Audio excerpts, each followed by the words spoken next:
Good morning. I'm in full gear, guys. I'm getting my Thanksgiving mojo going.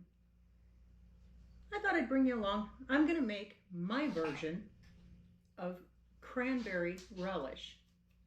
So come along with me. You saw at the very top, I've got my cranberries and sugar are coming up to heat. I'm going to blow the little cranberries up. They're so fun as they heat up. They kind of burst. Oh, it always smells so good. But I'm going to show you what we're going to add to it. I wanted to get those going first. I put a Granny Smith apple in mine. I'm going to cut my apple up.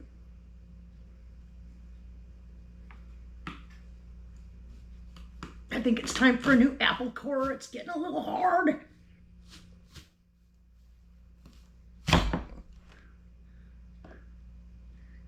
Who needs a daggone gem?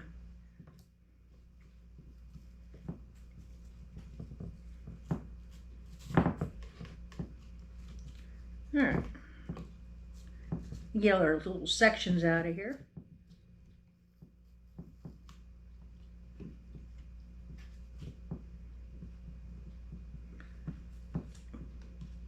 I went a little lopsided, y'all. I got to do a little trimming.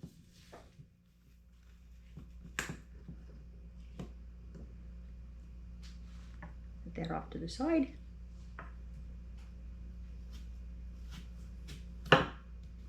I love this time of year, guys. But as busy as we get, I like to get as much stuff done ahead of time so that I'm able to sit down and enjoy the day with our guests. This cranberry relish is one of the things that I do ahead. This is not like the canned jelly stuff. Not at all. This is the old-fashioned kind. And I'm not taking anything away from the cranberry jelly. Some people really, really like that. There's nothing wrong with it. I just tend to make things the old-fashioned way, especially at holiday time. And speaking of, I'm going to have to do something very, very nice for our postal carrier out here. She's a lovely person anyway. But this year I need to do something extra special for her. Most of the shopping that I do online. And I have it delivered. And that puts a lot of workload on her. Some weeks more than others. But she's probably not going to have pretty things to say about me today. So I'm going to keep my ears open for her. And when she shows up, I'm going to go out and have a little chat with her. And I'm going to make her a really nice goodie basket between Thanksgiving and Christmas. I know she's got kids and a husband, and she's hardworking, so a little extra holiday cheer might make her job just a little bit more pleasant. Why not do that? If you have the opportunity to do it, do it.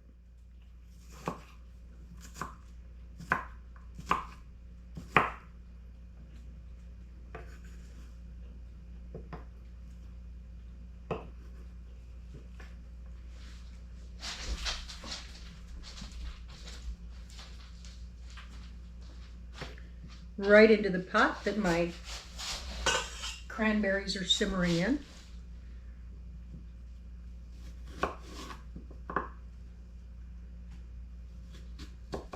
Oh, we had another bear report around here, guys. So our friend's son-in-law was out hunting at the back of her property. I was talking to another neighbor last night. I asked him, if the bears have been bothering him and his livestock down there at his place. And he said he hadn't seen any around in a while. And I said, well, they're here because I've seen them over here. Well, our neighbor's son-in-law, was in his deer blind. I think she said this past Saturday. It might have been yesterday. And the biggest bear he has ever seen, and he's been out in these woods for as long as he's been alive.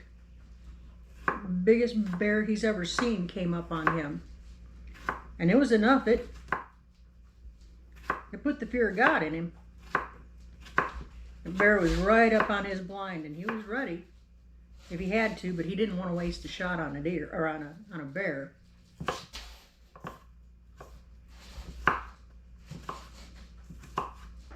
Bear moseyed on.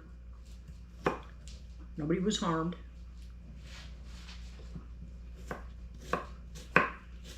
But you look at them, you watch deer, or you watch bear, and as they amble around out in the woods, they just don't look very menacing at all. I'm here to tell you, when they're upset, they flat out boogie, oogie, oogie. They got some speed on them. And there is nothing cute and friendly about them. But he said the entire woods just went absolutely silent. And that always causes him to pay real close attention. And then he saw the bear come into view. And he kept coming. And he kept coming.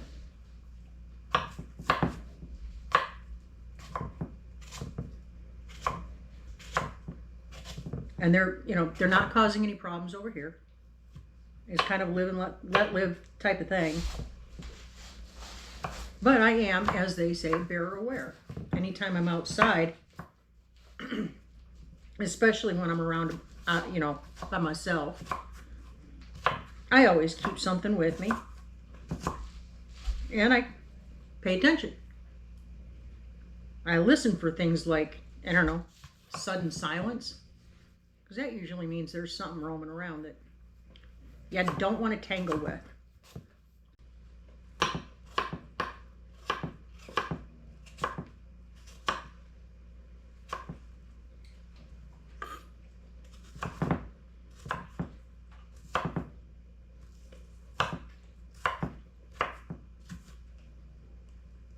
Did y'all catch our latest video that we dropped? Giving these dogs baths. Y'all, I don't remember when I've ever been that wet without falling into a swimming pool or a bathtub or something.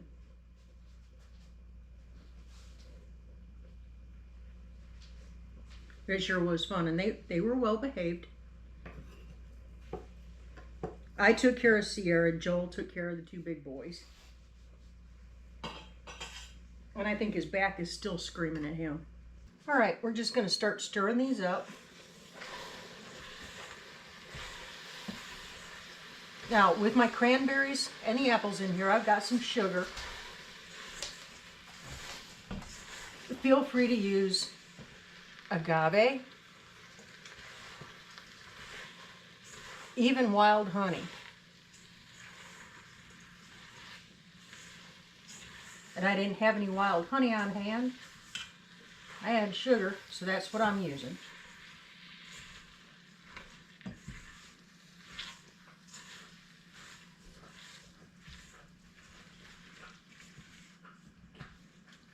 Oh, it's looking so pretty. All right, to that, I'm going to add cinnamon. Now, I told you, this is not a traditional relish. You're going to think, wow, ew, why are you putting that in there?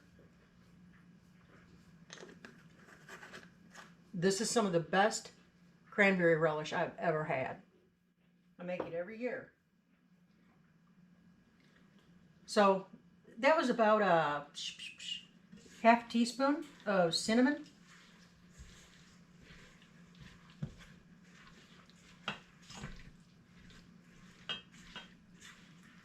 And just stir it up. And now to that, I'm going to add just a little bit of cardamom. Cardamom is a really fun spice. You don't want to get too heavy-handed with this. It's a very pungent spice.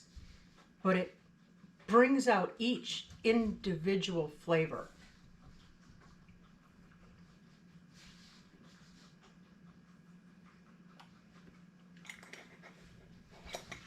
Guys, that's not even, that wasn't even a scant eighth of an eighth of a teaspoon. And finally, just a little dash, whoops, a little dash of nutmeg. Now one year, I added ginger to it with all the other things, and it just didn't give me that taste that I was looking for. It wasn't bad. And if you really truly love ginger, go ahead and add it in. But I wouldn't add ginger and nutmeg. I would go one or the other. So now we're just gonna bring it up to a full simmer and let it do its simmer until everything is nice and tender. And then we'll be back. Oh yeah, that is beautiful. Look at this. That is just beautiful. All the little cranberries have burst open. Oh, the apples are nice and, oh, they're just, oh, it smells so good. I didn't peel my Granny Smiths. So there's just a little pop of color in there, which makes it nice too, visually appealing. I'm just gonna, oh, there's a couple of them that didn't pop, so I'm just smashing them a little bit.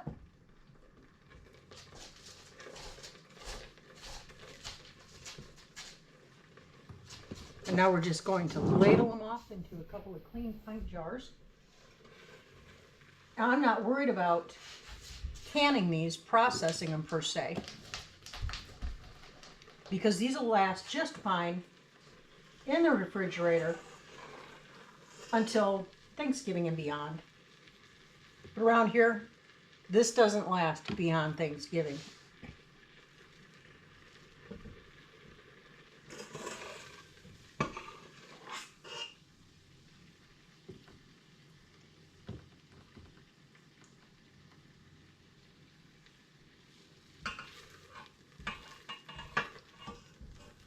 Well, I was prepared for 2 pints, but it's only going to make 1 pint.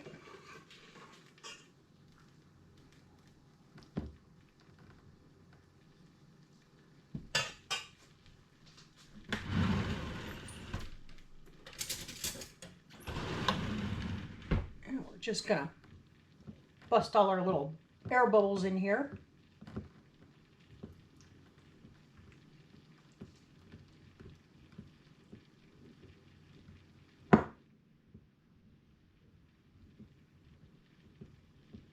Goodness sakes, the color on this is just beautiful.